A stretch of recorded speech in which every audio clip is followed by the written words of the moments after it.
So I want to start off by just saying one of the things that I associate myself with strongly is having some mentors early on in my executive directorship that taught me about the importance of owning agency assets and how that transforms your organization. And so that's kind of where my friend should not be your only assets title comes from.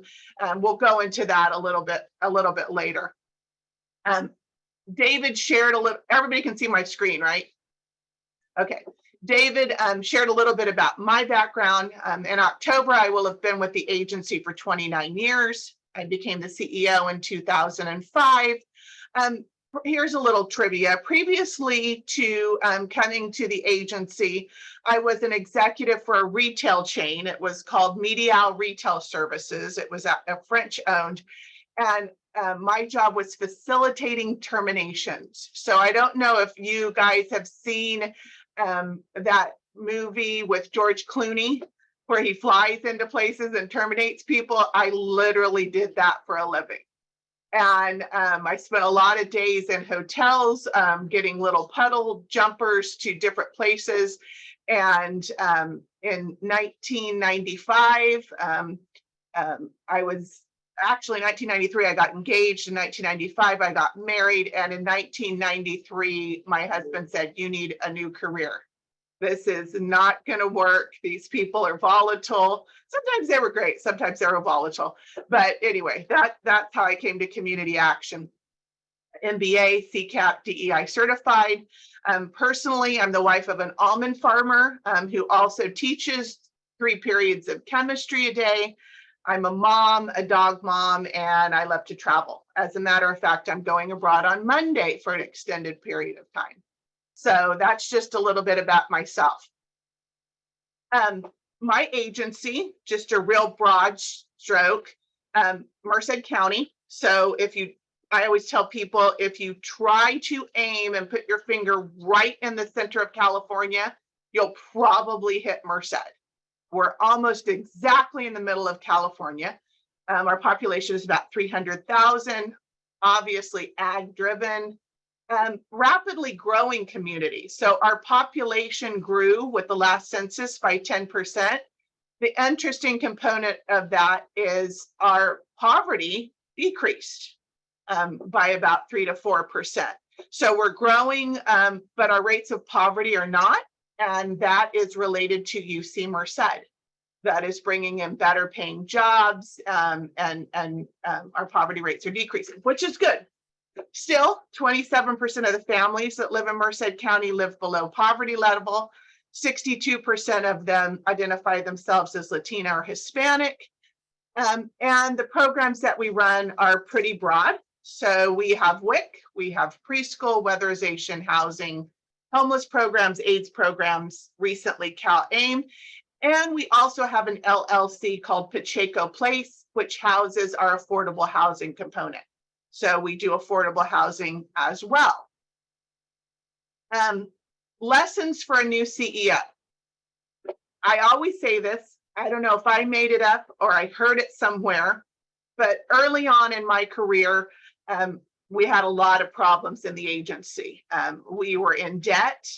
The previous CEO had not been steering the ship for a while due to health conditions. And we were in the process of getting out of the county. We were public, and we wanted to go private. And what the board decided to do early on was be very, very, very transparent about what was going on and what our problems were, with the assumption that because we do good work and we're here for the good of the whole, that people would come to our aid and help us. That's when I learned this quote: when there's blood in the water, everyone is a piranha. And so instead of seeing that as a way to help us and a way to build us up, privately, people started having discussions about how to get our funding, trying to get social help from the county, and it didn't bode well for us. And so one of the things I've learned, that as long as possible, keep your business private and solve your problems in-house. It did not help us at all to go public with our problems. And so that's just kind of my thing that I always say to first-time executive directors. You don't know who your friends aren't until they're not your friends. That sounds weird, but you assume a lot of people are your friends, and when dynamics change, they change as well. So keep your family close. I'm going to start off by just some things that I learned as I became the CEO. Remember, I came from the ranks of being the deputy director, and I ran the company as the deputy director, COO type position. My roles changed. So find someone to run the company. You cannot be responsible as the CEO for the daily operations because your roles are going to change. So I say you have multiple personalities. You're going to find that you're an inside person and an outside person. The person that you are when you're in your office and dealing with your staff and dealing with issues in your agency is going to be different than you are as the outside person. That person is going to be the social person. That's going to be the extrovert. That's going to be the person that's always up. That's going to be the person that's a salesman, has their elevator speech. And so you're going to spend a lot more time as the CEO managing that. You need to be at community events. You need to be at community action events. You need to go to all the meetings where there's discussions, and you have to have somebody that you know is going to call and text and be able to answer the hard questions when you're not in the office, because that's really, really hard to manage both of those. So relish the opportunity that you're the CEO, but know that you're going to have to give some of that control up because of the new roles that you're going to have. I said this one is giving orders can be costly. And what I mean by that is, you know, when you give orders, there's an old saying, and a lot of you have heard it, everybody likes you until you're the boss. And all of a sudden, once you're the boss, 50% of the people may not like you anymore just because you have that title. So, you know, don't summarily reject proposals. What I suggest is that you talk to your executive staff about vetting those proposals really, really heavily before they come to you. You should not be in a position where you're always the person that's saying no and has to be the bad guy. You should be in the position where when the proposals come to you, they're in the best possible condition, and hopefully you can be the good guy. Second guessing a senior manager can demoralize and demotivate them. And so if you can do that prior to proposals being public, I would suggest that you do that. You don't want to ask a lot of those questions and put somebody on the hot seat when they bring something forward. Don't feel the need to always issue the orders. Kind of the slide before, let somebody else issue some orders and be in charge of things, because like I said, giving orders can be costly, and you don't want a position where people always see you as a bad guy. I suggest that you limit the number of people that report directly for you. I have 6 people that report directly to me. I would like that to be 4, but it's hard to chop that down. And the reason that I say that is because your face time with people is limited. You can't have so many people that are coming directly to you for guidance and support and decision making. You need to be looking at the big picture, the mission and the vision. You need to be seeking out the donors. You need to be thinking about your strategic planning process and how you're moving forward. And the more people that report directly to you, the more you're running the everyday operations of the company. And that's not what you want to be doing. My last thing is establish a secret code with executive staff. And so, some people are really, really good at being politically correct, and some people are not that great at being politically correct. And so when you're in public settings, sometimes people say things that you might not want to go there. You might not want them to say. The same thing when you're in board meetings. So I just have a hand movement that I tell my staff when they need to stop talking. It might be that we're at a shared partner meeting and they're giving away too much. Oh, we could do that, or we could do that, or we could do that, and you're sitting there going, we're not doing all that. And I don't know why they're promising this, and this is not cool. So you need to have some kind of a secret gesture or word or motion that you share with your executive staff, so that if you feel like something's going off the rails, or they're sharing too much or inappropriately, that you could stop that immediately, because every one of us have had that. You leave that meeting and say, there's no way in God's green earth we're doing that. And I'm not sure why you said it. But if you had a way to kind of verbally or non-verbally, body language, say that, you might not have so much exposure. This is obvious, but I think it's important to reiterate. Opposites attract. So hire people that are different than you. I have a CSBG housing coordinator that couldn't be any more different than me. He's younger. I tell him Gur now because he's 35, so he's starting to get up there. But he's 35. He is very, very, very, very personable.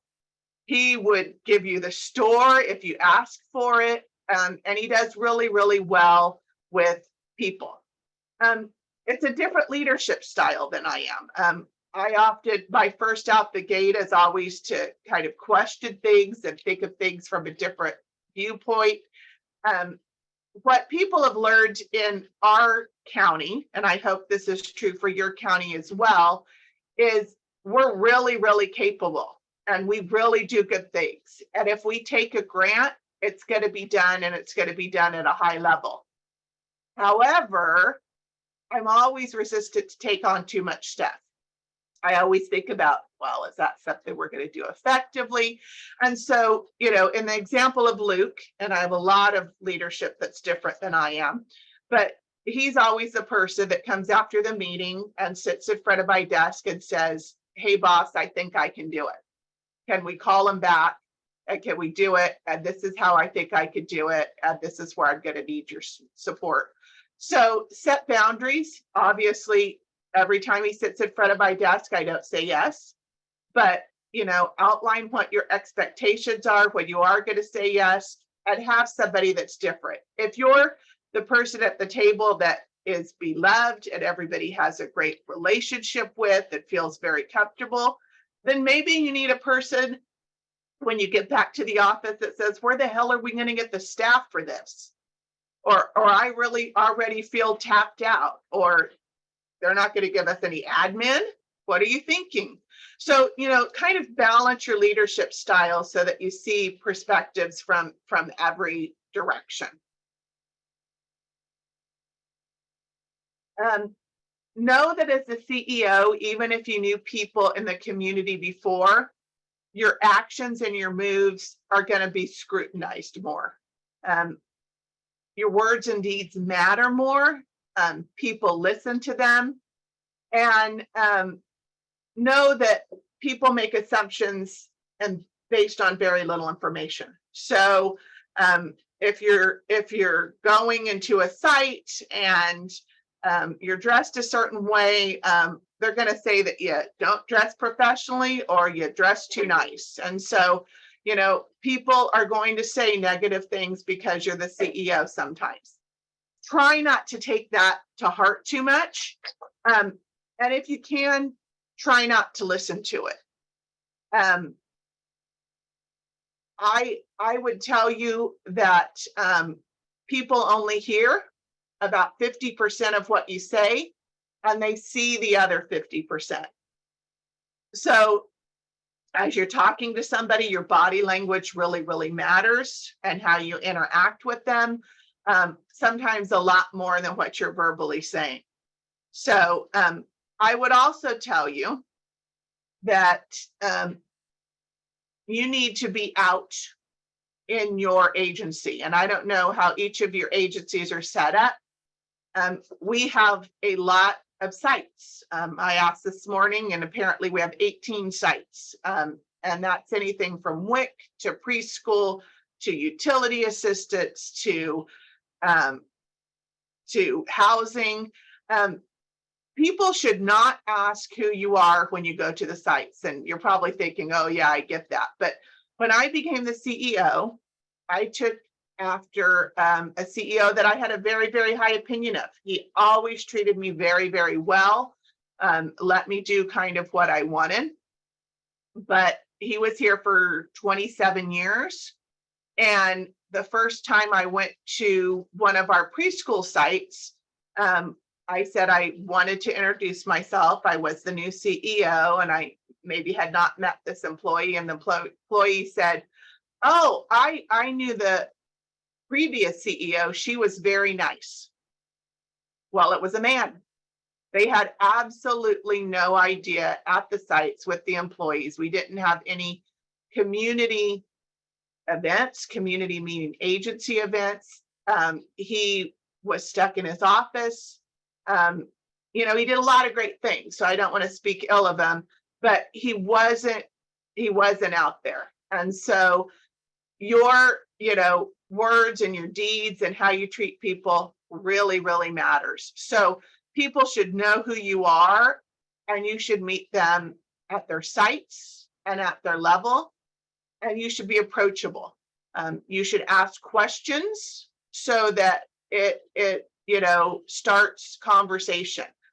You'd be surprised how much the smallest question of wow, how long has it been since you guys, had the floors cleaned, turns into, I've had some maintenance stuff in for 3 months and nobody's responding. And, and we also have this issue where the sink is leaking.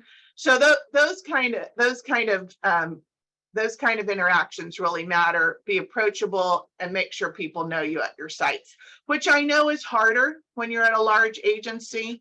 Like I said, we have sites that are over an hour away, but there's other ways to accomplish that. We have a company picnic every year. We close on the first Friday of October. We rent a place out at our local lake. We buy t-shirts and food and raffle prizes. And I'm always the MC of that company picnic because I want to make sure that everybody knows who I am. I talk about our mission and vision. I talk about community action. I talk about our values, and I talk about our goals and accomplishments for that year. So know that you'll be under scrutiny. Know that people are going to make assumptions about you based on very little information, but give them the most information that you can from an honest and transparent place, because that's your team. You're not the boss. So remember that the board is your boss. I know that, being politically correct, is that there's a democratic process for how your board is selected and, all this stuff. But make your selections for your board purposefully. And when I say that, I'm talking about target people that would be helpful to your organization. Maybe you have history with them in other organizations. Maybe you've observed them at functions. Maybe they'll bring something to the table that will fit what your goals and objectives are in your strategic plan. So make your selections purposely. and then maintain those relationships. That doesn't mean talking to them at the board meeting. That means listening when they're telling their fellow board member that they had a grandchild, that they're not feeling well, that they're going on vacation, and put tickers. I don't know how you do it. I'm a list person, but maybe you're a phone person, maybe you're a calendared person, so that you can call and just have a check-in with your board members. That's really, really, really important, that those relationships are more than superficial. The other thing that builds teamwork among your board is sharing problems. All of a sudden, your team becomes bigger when you have the same problem. And so when you talk to them and say, I want to be transparent, we're having a cash flow issue right now. I'm just making this up, but CSD hasn't paid us in 60 days because we turned in a wrong report. And so we're making that up. But you might hear from somebody in the community that they need to be paid, or why are we paying late, or that we're delaying paying. So sharing problems, it sounds weird, but it's not considered the open lake like the piranha issue I said in the first slide. It's part of your family, and sharing problems actually brings you together. Like I said, when I first took over the agency, we were in debt. We had debt that we didn't know how we were going to pay. We hadn't been paying people regularly, and so we had essential vendors that said they weren't going to work with us. And even though I was expected to solve the majority of those problems, bringing people in the room and talking about it resonates today with my board. They'll say, we'll show a financial, and somebody on my board, even though that was a long time ago, will say, oh my goodness, this is such a relief. Remember 20 years ago? Oh my goodness, I wasn't sleeping, or, oh, this is so much better. So share your problem, because it builds your teams. And exit board members that don't share the vision of agency first. If it becomes very, very apparent that they're not working to bring the organization forward, I would hope that you have a really good relationship with your board chair, and that starts with a conversation. It might include you, it might be you, the board chair, and the VP, and you go to lunch and say, you know what, I'm not sure that this is a good fit for you, and these are the reasons why. You're not being confidential. You're not talking about us positively in the community. You are constantly bringing up that you want us to buy your insurance, and you're an insurance agent. You never come to meetings. You get in fights with other people at the board meeting, whatever the reason is. And you should have something in your bylaws, a general statement that says something to the fact of that people can be exited if they don't share the mission and vision of the organization. Most of the time, and I've had to do this probably at least twice that I can remember, but I wouldn't be surprised if it was 3 times, that we went to board members and said, this isn't probably a good fit. These are the reasons why. One premier example is we took a board member that was fairly young, very involved in the community, and we took them to the national conference in San Diego. And we had quite a few people that went because it was driving distance, barely, but it was driving distance. And there were people getting up at the national conference testifying about how they had been low income and they had done better for themselves and what they had done. And the new board member said to several members at the table, I'm not going to sit here for 4 days and listen to poor people. Is that why we came? And so my board member went, ooh, what's going on here? And so upon a conversation about how that wasn't an appropriate thing to say. And remember why we're here. He shared some views of, it's not the government's obligation to pay for people. People should pull themselves up by their bootstraps. I never got any help. Some stuff that probably was the opposite of the vision and values of community action. And during the course of that conversation, the board chair said, I just don't think that you're a good fit.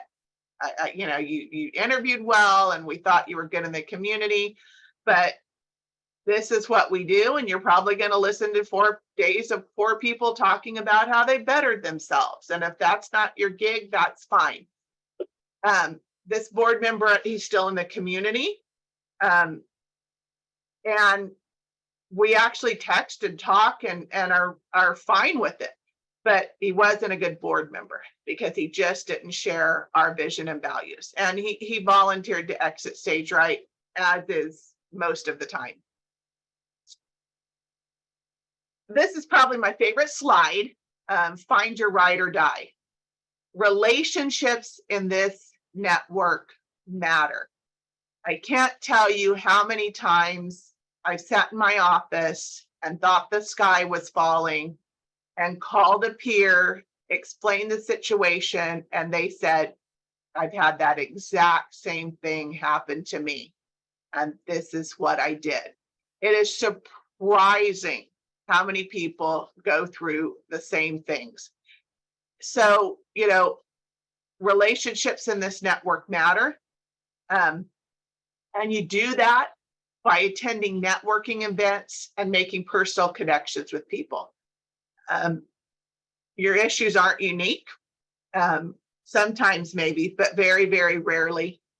And get people's cell phone numbers. The hassle of trying to get a hold of somebody at their desk or through their assistant. And when you really are having a meltdown, or you're really nervous about a situation, or you don't know how to best to handle something, or you need a referral, you need to call those people on their cell phones and know that they're going to answer the cell phone and give you the best advice possible. I hope I'm not speaking out of turn, but I'm fixing to if I am. But we recently had a Cal Kappa strategic planning session. And during the course of that session, I heard 2 peers talking about a pay and wage lawsuit that they were going through. About 2 months ago, well, maybe it's not that long, 6 weeks ago, we settled the same kind of lawsuit at my agency. Come to find out, the same law firm from San Diego was the one that went after both of us.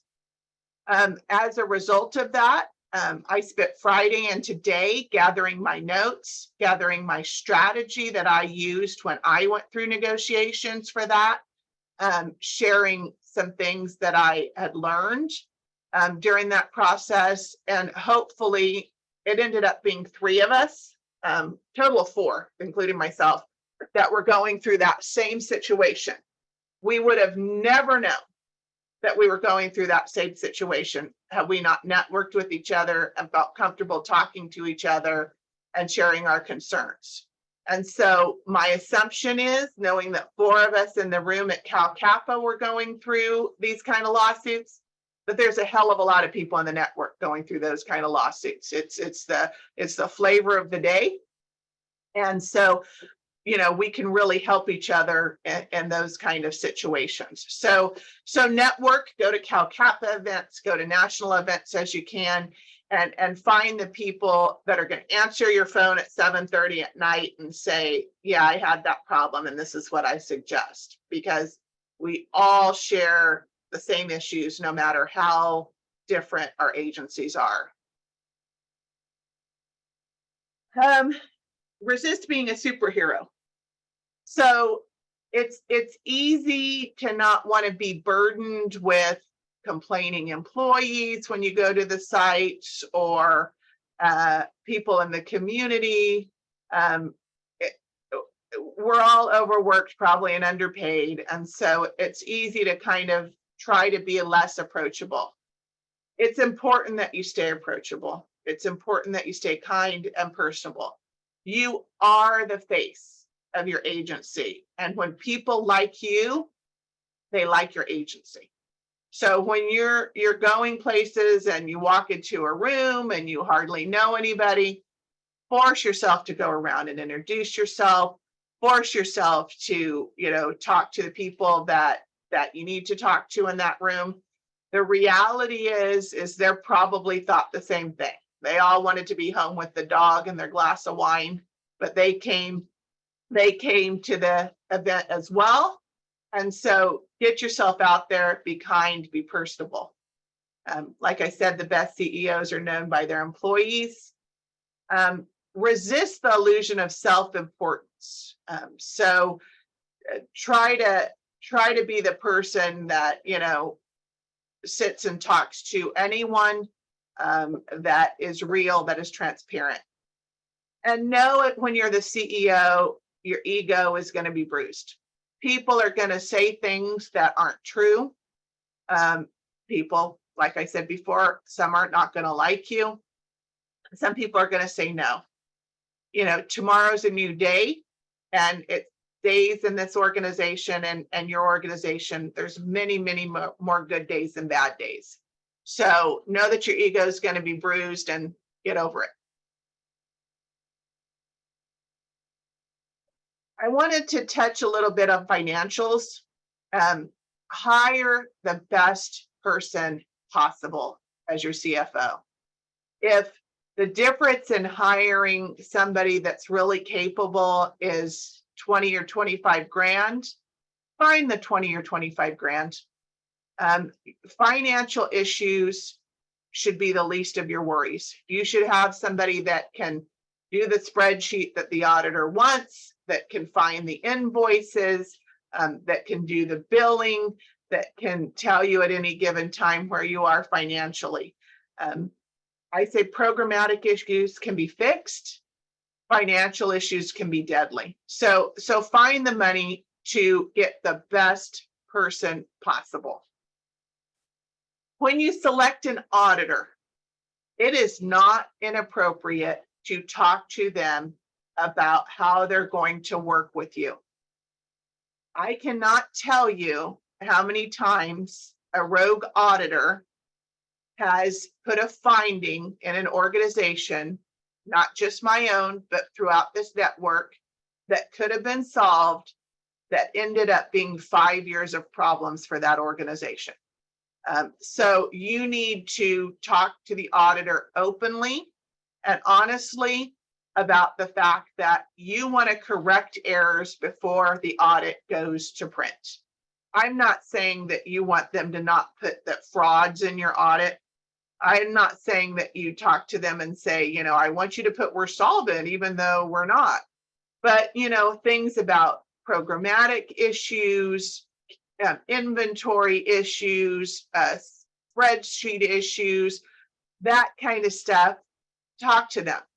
And you're going to learn a lot when you go through that process with your auditor, because there are going to be auditors that you interview that you can tell right away are straight as an arrow and are going to do exactly what it says. And there's auditors that you're going to interview that say, I realize that these are not life-changing, that you don't want findings in your audit, and we'll work with you to correct those. That's the auditor that you want. There are those auditors, so find them. If you don't know who those auditors are, call one of us.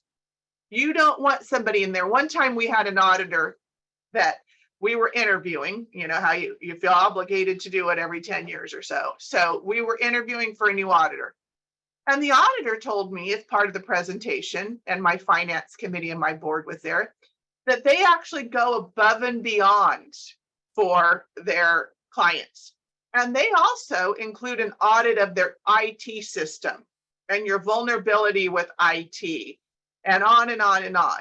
And I thought, yeah, I'm not sure that was a selling point. I don't really want an auditor whose selling point is we go above and beyond.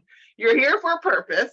We want you to do a good job with that purpose, but We don't want you digging in all the corners that aren't part of the audit. It could cause us more problems. We're not interested. And so obviously that auditor wasn't selected. So don't feel bad about selecting an auditor that's going to work with you. Understand your audit and financials. I have an MBA. You know what? There's a lot of times that I run down the hall and say to my controller, what does this mean? I don't understand what this means. Where are we going with this? Can you tell me, black and white where we are? If you don't understand your financials, it's fine. It's absolutely fine. Learn it. You should not have someone in your organization that is running it that doesn't understand the financials. You should know before your audit is published if you're in the red or in the black. You should know your budgets in your programs. You should know how much you have to spend in certain programs. You should know where your flexibility is. So if you don't understand your audit, you don't understand completely the financials, and they're confusing, especially in a big organization, ask, learn them. Find a way to attract unrestricted income. We all need income that we could spend in a way that is effective. It might be rent. It might be that your offices are big enough that you're renting 2 offices to the United Way. It might be fundraisers. It might be donations. It might be fixed fee grants. Those are the new thing in nonprofits, and it's great. You know what? It might be fixed fee and you can do it cheaper, and everything over that is whipped cream. In the case of Cal Kappa, it's their membership fees. They can use those in somewhat of an unrestricted way to support membership. So find a way to have unrestricted income and spend some time trying to increase that, because that's your freedom. That's your ability to do things that you didn't think were possible. If you need other ideas about unrestricted income, email me. So this is kind of what I wanted to talk about, but Lawrence told me I had to talk about lessons learned from an ED. Years ago, we were in Denver at the I think it was at Caplaw. And I went to a session called Do You Own Real Estate? If Not, Why? And I walked into that. I wasn't the executive director yet. I was soon to be, to my surprise, but I wasn't. And the whole session was about the stigma that nonprofits don't own real estate, and they shouldn't. You should own real estate. A lot of times nonprofits are cash poor because it's reimbursement-based contracts, but they should be asset rich. Assets make you stronger, and you should look into ways of acquiring assets. Even if it's long-term, acquiring the office that you're sitting in right now, or one that would fit you well, should be part of your strategic plan. You need to have that space. As in California, real estate prices are going through the roof. Rents are hard to find. You're at the mercy of the landlord. You should have the stability of owning your own office space at a minimum. Know that there is a whole network of partners to help you. My first entry into purchasing a property was with a gentleman that used to run Seceda. His name was Ralph Lipman. And I called him up and I said, I really, really want to buy this property. This is what I have to buy this property. How can you help? And what he did was he gave me a list of people that could help. And I started one by one calling those people, explaining my situation until somebody agreed to help me. It worked. Bring your board for the ride. The board wants to be proud. The board wants to have something that they can brag about at the dinner table, that they can brag about at the bar. So bring your board on for the ride. Today at noon, I am going to look at some new office space. I let my board members know, and we're probably going to have a full house. And you know what? It's kind of a problem because it's too many people looking, but I'd rather be on board and excited than to feel removed and not part of the team. And share your goal from the highest mountain. I am currently sitting in 26,000 square feet of administrative office space that I purchased.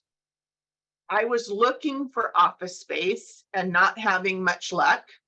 And my board chair and I, after a terrible tour of a building that looked like it was a money pit, went to a local restaurant. We were at the restaurant, and one of my friends from Rotary came and sat down and said, "What are you guys up to?" I told him, and he's the one that knew about this building. It wasn't on the market. It was going to be on the market soon. He happened to be an appraiser in town, so he knew what was going on. I jumped to it before anybody else even knew it was coming to the market. So it's just kind of like when you're looking for a job, tell everybody. When you're looking for a building, when you're looking for somebody to work with you on expanding your assets, tell everyone, because people will remember what you told them when they see the right fit. Don't be scared of owning property. It's really not that hard. Know that you're going to need 15 to 20% cash down. That's below what most commercial people need. As a nonprofit, you have some resources that get you into places for a low down. You have to have relationships. My controller always likes to, my previous controller, I have a new one now, but my previous controller always liked to say, Brenda's whining and dining always pays off. I don't just call somebody that could potentially be a funder. I go to the bank. I go to the office space. I go to the restaurant and let them get to know me, because trust brings funding. When they know you, when they know about your passions, when they know what your vision is, those relationships matter. Know that you're going to have strong financials and good records. That doesn't mean in a nonprofit that you have to have buku cash. That doesn't mean the end of the year you have to show some, $1 million profit. That means that you have to have consistent audits, that you have to have accurate budget and balance sheets, and that you have to have good records for what they're going to ask for.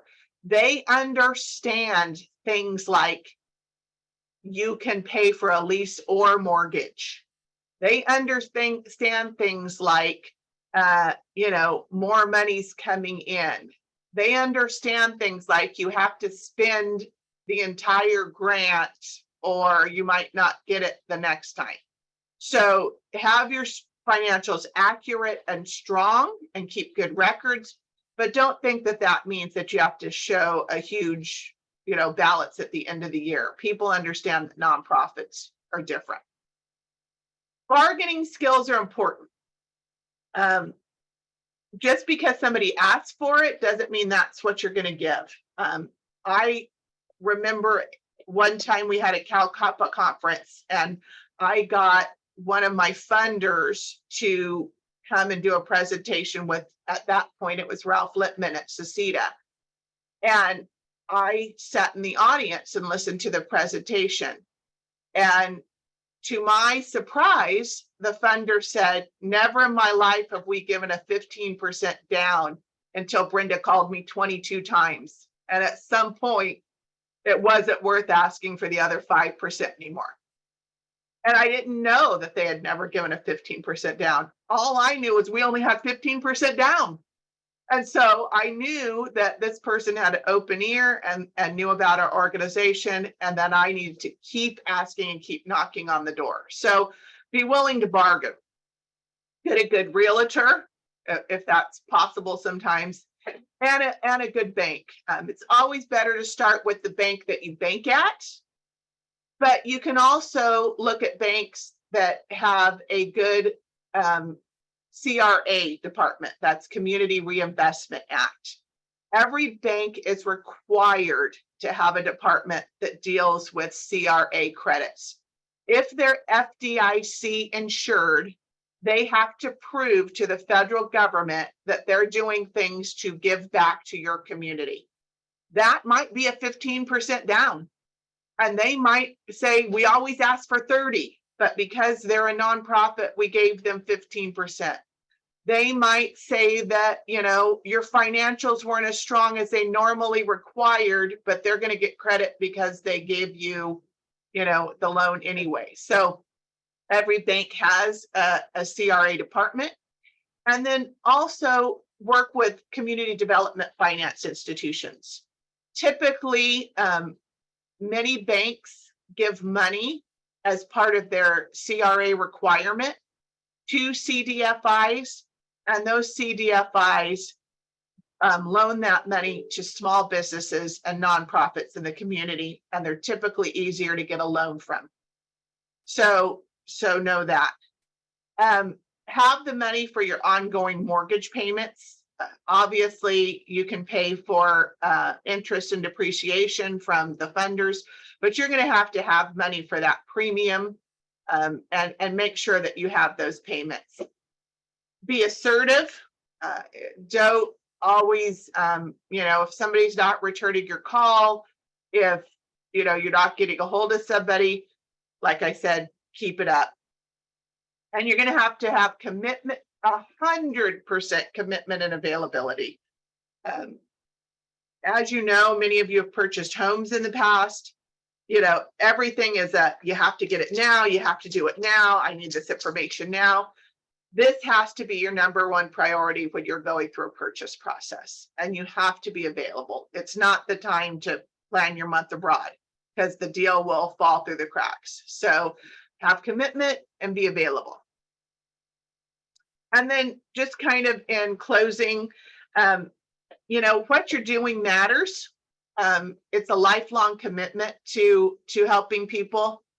And it gives ordinary people extraordinary opportunities. Not many people in their jobs get to transform lives, talk to people that are at their lowest, and have the resources to put them, in a better place.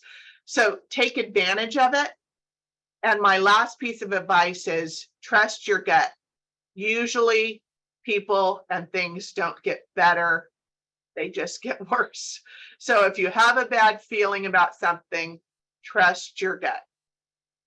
So that's kind of my pieces and words of advice. I just kind of wanted to open it up, talk about things that I might have spoke to that you don't feel comfortable with, that you do feel comfortable with, that you want me to expand upon, and just kind of open it up. Thanks, Brenda. Before we jump into questions, I want to recognize that Carla from Riverside has joined us, and Cynthia from Sonoma has joined us as well. So thank you guys for joining us.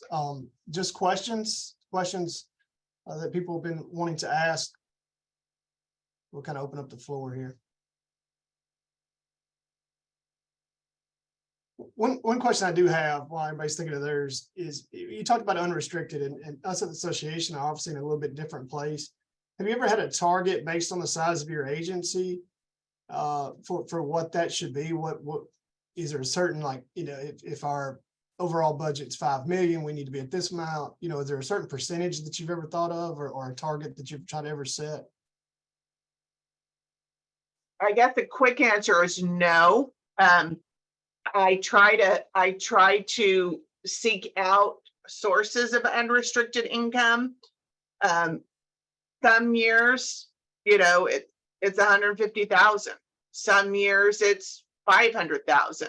It's not going to be a very high percentage in your overall agency budget. even though it seems like a lot of money, most agencies are quite large. So I just work more on focusing on finding sources of unrestricted income. I'm a spender. So if I get a bunch of unrestricted income, I'm looking for an asset. I'm looking to pay off something. I'm looking to expand a program. But I more focus on sources as opposed to what the amount would be. Now, what they tell you in a nonprofit is, over 10% and the IRS is all over your butt. And a good balance is about 3 that you should have in reserves. So probably the formal answer is somewhere between 3 and 9%. But I focus more on the work and trying to expand that because that can be intimidating. If you have let's say a $30 million budget, 3% is a heck of a lot. Yeah. So that can be intimidating. I more focus on just finding those sources of unrestricted income and really, really, really polishing them. So if it's, in weatherization work, if it's PG&E, let's say, that's giving us some sources of unrestricted income, I spend a lot of time with those people talking about how great we're doing and what the good work we're doing and where are the other pots. Gotcha. Thank you. I just wanted to say that from the times that I used to work in a nonprofit, I'm in a public cap right now. So something that you said about real estate really does matter. I saw, how my past nonprofit made almost $1 million profit when they sold their property and bought a new one. And it was, it was like being a homeowner. Like you don't even know that the time is passing and all of a sudden you look back 5 years and you have some equity in your home, hopefully, right? If you're in the right place. But I definitely think that is a huge asset and it is very intimidating, but it should not be. It was not that hard. If you've been able to buy a house or you help people buy a house, you should be able to get over that fear too and, become an asset owner. So thank you for reminding us of that, Brenda. Thank you. Yeah, that's my bandwagon, as people know. You should have, and then you're able to determine your future. You're not only building equity, but you're not under the hand of a landlord that won't fix the floor or tells you that your rent is going up 10% or stuck in a place that you don't want to be anymore. It really, really, really opens up opportunities, and it's not that hard. It's not that hard. It's intimidating, and you have to be, assertive, but it's not that hard. Perfect.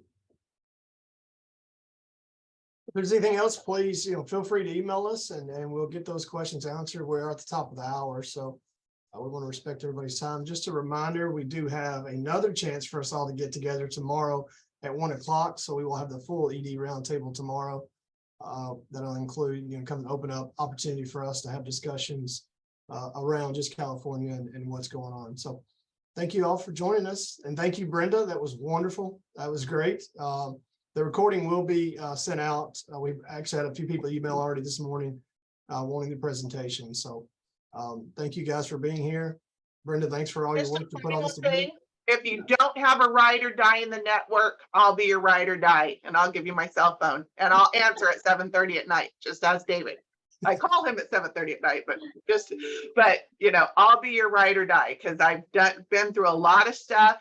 I have a lot of resources just because I've been here so long. So if you need a ride or die and you feel like you're in a position where you can't do something, I won't judge you. I've been in a worse place, and I'll answer your call. So thank you. Thank you. Thank you, Brenda. Thank you for that. That's awesome. Thank you, everyone.